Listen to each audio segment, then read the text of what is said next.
हम लोगों ने भूगोल विषय का जो आपका पहला चैप्टर है भारत संसाधन एवं उपयोग, इसके सबसे पहले थ्योरी एक्सप्लेनेशन को देख लिया था। उसके बाद फिर इसके सारे वीवीआई जितने भी ऑब्जेक्टिव्स हैं बच्चों उसका सॉल्यूशन कर लिया था। जिन बच्चों ने अगर उसका सॉल्यूशन नहीं किया ऑब्जेक्टिव का या फिर थ्योरी एक्सप्लेनेशन नहीं पढ़ा है सही से, तो कृपया करके ये वीडियो न देखें, ताकि उसका जो है ये सब प्रश्न जो है लघु उत्तरीय और दीर्घ उत्तरीय प्रश्न इसमें आपको दिक्कत होने वाली है। इसलिए सबसे पहले चैनल के प्ले लिस्ट में जाइए और जाकर के सबसे पहले थ्योरी एक्सप्लेनेशन फिर उसके बाद ऑब्जेक्टिव का सॉल्यूशन कर लीजिए। उसके बाद इस प्रश्न ये जो लघु उत्तरीय और दीर्घ उत्तरीय प्रश्न है तब इसको सॉल्यूशन कीजिए इसका। चलिए इसमें हम लोग बात करेंगे बच्चों जो भी आपके इंपॉर्टेंट क्वेश्चन है जो आपके बोर्ड परीक्षा में बार बार पूछे जाते हैं या आने की संभावना फुल 100% है, तो उन्हीं को यहाँ पर लिया गया है। ठीक है, चलिए बैठ जाइए, अच्छी तरह से स्टार्ट करते हैं। सबसे पहला प्रश्न आपका आ रहा है, संसाधन को परिभाषित कीजिए। बहुत ही इंपॉर्टेंट प्रश्न है, सबसे ज़्यादा बार यह पूछा हुआ प्रश्न है आपका 2015 में भी पूछा हुआ है और 2019 में भी ये प्रश्न आपका पूछा हुआ है। तो आप लोग को याद रखना है, इसको नोट डाउन कर लीजिए या फिर आप लोग इसको क्या कीजिए, स्क्रीनशॉट खींचिए। तो संसाधन को परिभाषित कीजिए। मानवीय आवश्यकताओं को पूरा करने के लिए पृथ्वी पर तथा इसके बाहर पाए जाने वाले वस्तुओं को क्या कहते हैं, संसाधन कहते हैं। यानी कि मानव की क्या करेगा, आवश्यकता को पूरा करेगा। अब वो प्रकृति के द्वारा बनाया हुआ हो या फिर मानव के द्वारा बनाया हुआ हो, तो वो उसे ही क्या कहेंगे बच्चों, हम लोग संसाधन कहेंगे। अब बात कर रहा है संभावी एवं संचित कोष संसाधन में अंतर स्पष्ट कीजिए। यानी कि संभावी संसाधन क्या होते हैं और संचित कोष संसाधन, इन दोनों में आपको अंतर बताना है। तो सबसे पहले बात करते हैं संभावी और उसके बाद फिर संचित कोष। तो संभावी संसाधन आपको समझ में आ गया होगा बच्चों, यानी कि संभावना है ना, इस संसाधन की फ्यूचर में यानी कि प्राप्त करने की, क्योंकि इसका भंडार क्या है, इसका भंडार है और इसका जो है प्राप्त करने की संभावना है आगे फ्यूचर में। देखते हैं, किसी क्षेत्र में पाए जाने वाले ऐसे संसाधन जिनका उपयोग वर्तमान में किसी कारण विशेष से नहीं किया जाता है, परंतु भविष्य में उनके उपयोग की पूरी संभावनाएं होती है। देखिए यहाँ पर दिया हुआ है आपका उपयोग की पूरी संभावनाएं हैं, तो संभावित संसाधन कहलाएगा वो। जैसे राजस्थान एवं गुजरात की पवन एवं सौर ऊर्जा। जिस प्रकार से मतलब कि बच्चों राजस्थान जो है वहाँ पर मरुस्थलीय इलाका है, तो वहाँ पर क्या होता है, बहुत ही ज़्यादा गर्मी पड़ती है। तो वहाँ पर जो गर्मी पड़ती है तो उस गर्मी यानी कि उस सौर ऊर्जा का उपयोग, उस सौर ऊर्जा का कैसे उपयोग किया जाए, है ना, इस प्रकार से। जैसे गुजरात के कच्छ और खंबात की खाड़ी में बहुत तेज़ हवा चलती है, तो उन पवनों का किस प्रकार से प्रयोग करके उसको संसाधन में बदला जाए, मानव की आवश्यकता को पूर्ति किया जाए, इस पर अभी काम चल रहा है। तो ये कैसा संसाधन है आपका, संभावी संसाधन है, यानी कि फ्यूचर में इसका उपयोग यानी कि इसका उपयोग में हम लोग ला सकते हैं। आगे है संचित कोष संसाधन में ऐसे संसाधन जिसके उपयोग की जानकारी होती है परंतु अभी इसका उपयोग प्रारंभ नहीं हुआ है, भविष्य की पूंजी के वाले ऐसे संसाधनों को संचित कोष संसाधन कहेंगे। यानी कि इसका क्या है बच्चों, उपयोग की जानकारी है, हाँ ये मतलब कि उपयोग में आएगा, लेकिन अभी इसका उपयोग जो है प्रारंभ नहीं हुआ है, स्टार्ट नहीं हुआ है ना, तो इसको बोलेंगे हम लोग संचित कोष संसाधन। जैसे भारत में थोरियम द्वारा बिजली पैदा करना, यानी कि जो थोरियम होता है बच्चों, थोरियम तत्व, इसके उपयोग के द्वारा भारत में क्या पैदा करना, बिजली पैदा करना, यह क्या कहलाएगा आपका संचित कोष संसाधन के अंतर्गत आएगा। ठीक है, अब बात करते हैं संसाधनों का संरक्षण जो है इसकी उपयोगिता को लिखिए। संसाधन संरक्षण की उपयोगिता को लिखिए, बहुत ही इंपॉर्टेंट प्रश्न है बच्चों। ये आपका प्रश्न ऑलरेडी आया हुआ है, 2017 में आया हुआ है, 2019 में आया हुआ है। ठीक है, आप लोग को ध्यान रखना है। तो संसाधन संरक्षण की उपयोगिता क्यों है आप लोग को मालूम होना चाहिए बच्चों। अगर संसाधन का लगातार दोहन करेंगे तो ये क्या हो जाएगा बच्चों, क्योंकि इसका भंडारण क्या है, सीमित है। जब सीमित है तो ये क्या हो जाएगा, समाप्त हो जाएगा। जब समाप्त हो जाएगा तो आने वाले भविष्य के समय में बहुत ही बड़ी कठिनाई का सामना करना पड़ेगा। ठीक है, तो यहाँ पर है विश्व स्तर पर संसाधनों का वितरण क्या है बच्चों, काफ़ी विषम है। यानी कि कहीं पर संसाधन बहुत ही ज़्यादा मात्रा में खनिज पदार्थ सारा चीज़ है, बहुत कहीं पर जो है कुछ भी नहीं है। किसी प्रदेश में संसाधन विशेष की अधिकता है तो दूसरी प्रदेश में इसकी क्या है बच्चों, कमी होती है। जैसे बिहार में देखिए खनिज लगभग नहीं के बराबर पाए जाते हैं, जबकि झारखंड बगल सटा हुआ राज्य आपका, झारखंड चले जाइए, महाराष्ट्र चले जाइए, कर्नाटक चले जाइए, तो ये सब क्या हुआ है, भरा पड़ा हुआ है, उड़ीसा। जबकि प्रदेश के सर्वांगीण विकास के लिए संसाधनों की क्या होती है बच्चों, जरूरत होती है। अगर आपको किसी भी प्रदेश का, किसी भी क्षेत्र का सर्वांगीण यानी कि सर्वांगीण बच्चों सभी वर्ग का विकास और हर चीज़ का विकास करना है तो संसाधन की क्या पड़ती है, जरूरत पड़ती है। कई संसाधन समाप्ति के कगार तक पहुंच चुके हैं, इसलिए भविष्य में विकास के लिए और विशेषकर सतत विकास यानी कि लगातार विकास बने रहे, टिकाऊ बने रहे विकास, इसके लिए क्या है, संसाधनों का संरक्षण क्या है बच्चों, बहुत ही ज़्यादा जरूरी है। आया समझ में। और ये क्या है, उपयोगी है संसाधनों का संरक्षण। आगे है आपका चौथा नंबर का प्रश्न है आपका लघु का, संसाधन निर्माण में तकनीक की क्या भूमिका है, स्पष्ट कीजिए। यानी कि टेक्नोलॉजी इसकी भूमिका बताना है किसके निर्माण में, आपका संसाधन के निर्माण में। आया समझ में। चलिए बात करते हैं, प्रकृति द्वारा दिए गए पदार्थ को उपयोग में लाना कई कारकों पर निर्भर करता है। सबसे पहले किसी पदार्थ का उपयोग जानना जरूरी होता है, फिर उस पदार्थ की आवश्यकता महसूस होनी चाहिए।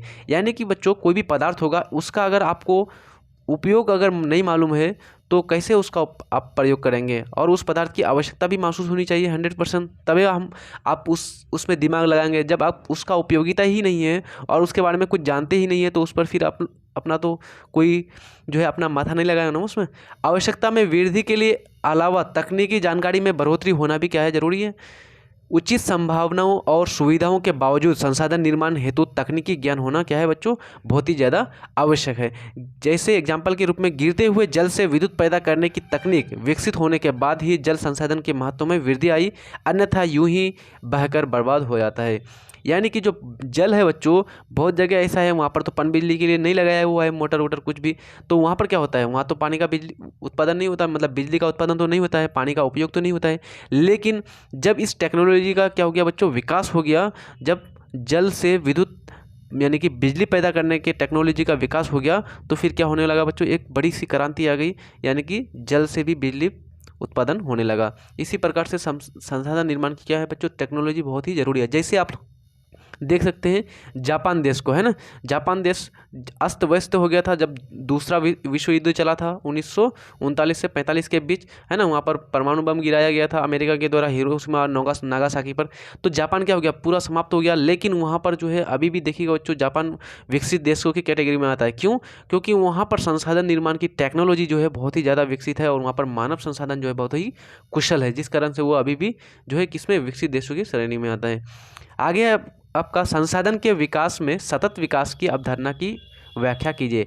यानी कि जो संसाधन का विकास में जो है बच्चों, किसकी आपको अवधारणा, सतत विकास की अवधारणा का व्याख्या करना है। तो आइए स्टार्ट करते हैं। यहाँ पर क्या है, ऐसा विकास जो लगातार चला रहे, जिसमें न सिर्फ वर्तमान बल्कि आने वाली पीढ़ी का भी ध्यान रखा जाए, उसे ही क्या कहते हैं, सतत विकास कहते हैं। यानी कि सतत मीन से होता है बच्चों लगातार, तो ऐसा विकास जो क्या हो, लगातार बना रहे, जो टिकाऊ बना रहे और आने वाले पीढ़ी को ध्यान में रख करके क्या किया जाए बच्चों, विकास किया जाए, उसको बोलेंगे हम लोग सतत विकास। यही कारण है कि विश्व स्तर पर आज सतत विकास की अवधारणा पर जोर दिए जाने लगा है। भारत और बिहार के संदर्भ में सतत विकास के लिए कई सुझाव दिए जाने लगे हैं।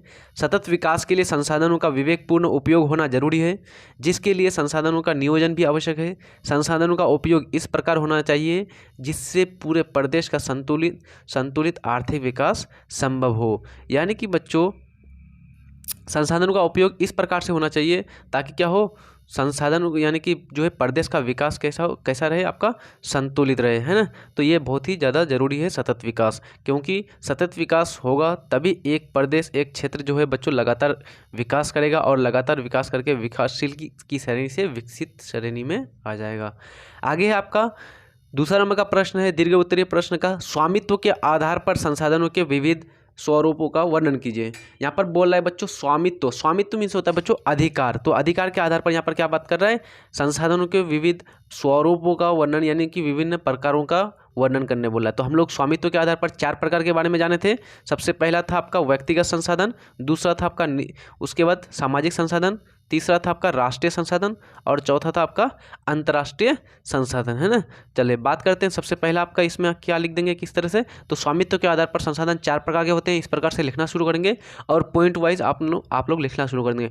यानी कि बच्चों पॉइंट में लिखना ज़्यादा मार्क्स आता है, ठीक है।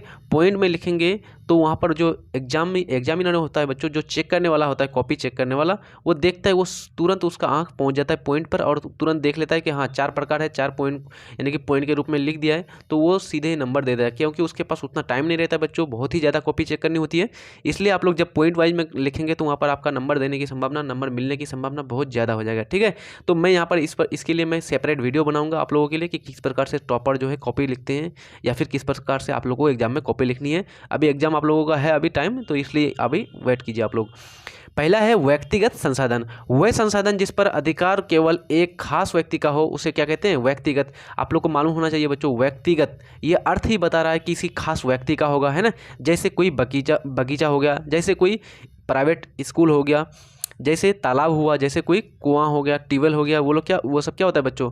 व्यक्तिगत संसाधन होता है, यानी कि वो अपना उसका निजी होता है। दूसरा है सामुदायिक संसाधन। सामुदायिक संसाधन यानी कि क्या होगा बच्चों? किसी समुदाय का होगा। वह संसाधन जिस पर किसी खास समुदाय का अधिकार हो उसे सामुदायिक मतलब संसाधन कहेंगे। जैसे मंदिर, जैसे मस्जिद, जैसे पिकनिक स्थल, है ना। तो सनातन धर्म के लिए मंदिर, जैसे मस्जिद किसके लिए? इस्लाम धर्म के लिए है। उसी प्रकार से गुरुद्वारा किसके लिए बच्चों?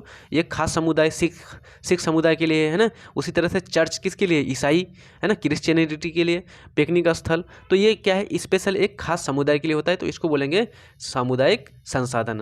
आगे है आपका राष्ट्रीय संसाधन। राष्ट्रीय संसाधन यानी कि नेशनल रिसोर्स। तो कानूनी तौर पर किसी देश या किसी राष्ट्र के अंतर्गत सभी उपलब्ध संसाधन को क्या कहते हैं? राष्ट्रीय संसाधन कहते हैं। यानी कि ये क्या है बच्चों? आपका कानूनी तौर पर लिखा हुआ रहता है, कानूनी तौर पर कि ये जो भी जितने भी संसाधन है ये किसके अंतर्गत आएगा? आपका देश के अंतर्गत। जैसे सड़क, ये किसी खास समुदाय का नहीं होगा। ऐसा नहीं कि मतलब कि सिख समुदाय कहेगा कि नहीं इस सड़क से सिर्फ हम ही चलेंगे और जो है इस्लाम समुदाय कोई दूसरा सड़क से चलेगा, ऐसा नहीं। यानी कि सेम समुदाय मतलब कि सेम ही चीज़ों का प्रयोग सब सारे यानी कि समुदाय कर सकते हैं। तो ये आपका आ जाएगा राष्ट्रीय संसाधन के अंतर्गत। जैसे समुद्र, जैसे राष्ट्रीय पार्क, है ना, ये सारा चीज़ आ जाएंगे। अगला है आपका अंतर्राष्ट्रीय संसाधन, इंटरनेशनल रिसोर्स। तो वह संसाधन जिसका नियंत्रण अंतर्राष्ट्रीय संस्था करती है उसे अंतर्राष्ट्रीय संसाधन कहते हैं। यानी कि इसका जो है नियंत्रण कौन करेगा बच्चों? आपका अंतर्राष्ट्रीय संस्था करेगा। यानी कि आपका इंटरनेशनल जो आपका ऑर्गेनाइजेशन होते हैं वो करेंगे इसका नियंत्रण, तो उसको बोलेंगे बच्चों आपका अंतर्राष्ट्रीय संसाधन। ठीक है, समझ में आ गया आपका। एग्जाम्पल के रूप में जैसे किसी खुले तटरेखा से 200 किलोमीटर की दूरी के बाद अनुसंधान करता ही इसका उपयोग कर सकता है। यानी कि कोई भी जो तट होती है बच्चों, इस तट के 200 किलोमीटर तक क्या होता है? ये आपका राष्ट्रीय होता है। बाकी उसके बाद फिर आपका जो है अंतर्राष्ट्रीय स्टार्ट हो जाता है। तो आप लोग को मालूम होना चाहिए, ये आपका ऑब्जेक्टिव में ऑलरेडी पूछा हुआ भी है क्वेश्चन ये। ठीक है बच्चों, तो आप लोगों का ये आपका जो है क्वेश्चन आंसर का जो सेक्शन था ये आपका समाप्त होता है। इसके बाद अब हम लोग स्टार्ट करेंगे बच्चों पहला चैप्टर का क खंड। ठीक है, तो आई थिंक सारा चीज़ आप लोगों को अच्छा लगा होगा। अगर चैनल में नए हैं तो सब्सक्राइब कर दीजिए बच्चों, प्लीज़ लाइक भी कर दीजिए, अपने फ्रेंड को शेयर भी कर दीजिए। ठीक है, यहाँ पर आपका जो है हर चीज़ पढ़ाया जाता है बच्चों। मैट्रिक 9th और 10th के लिए सारा चीज़, सारा सब्जेक्ट यहाँ पर अवेलेबल है। और किस प्रकार से आप लोगों को 90 से 85 से 90% आप लोग को मार्क्स गेन करनी है मैट्रिक परीक्षा में। ठीक है, मिलते हैं नेक्स्ट वीडियो में, तब तक के लिए जय हिंद, धन्यवाद।